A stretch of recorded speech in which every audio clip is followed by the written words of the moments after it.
If you're done having babies, you're absolutely certain that you don't want to have more kids. There is a permanent form of sterility called a tubal ligation, and this is a procedure performed on a woman where the doctor ties, cuts, burns, or clips the fallopian tubes, and it basically makes it so there's a roadblock and the sperm can't meet up with an egg and you can't get pregnant. As with all procedures though, sometimes they fail, and women who have had tubal ligations have less than a 1% chance of getting pregnant. So the chance is very small that you'll get pregnant after a tubal ligation, but it is remotely possible.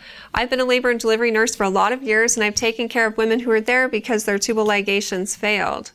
But it's not very common.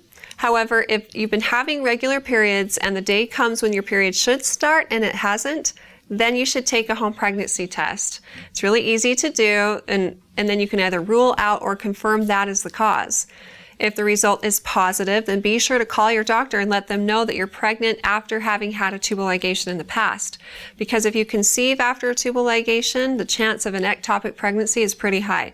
So the doctor will probably want to rule that out as soon as possible.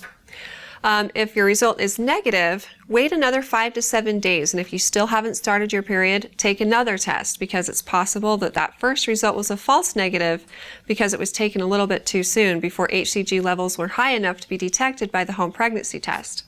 So retest about a week later, and if that result is still negative, then continue to track your bleeding patterns. And if you go 3 months without a period, you have bleeding or spotting between periods, you have abnormally long periods of bleeding where like you're bleeding for 8 days or longer, you have heavy bleeding, or there's anything else that you're concerned about, call your doctor. And after asking you more specific questions, they'll decide if further investigation or treatment is warranted in your circumstances.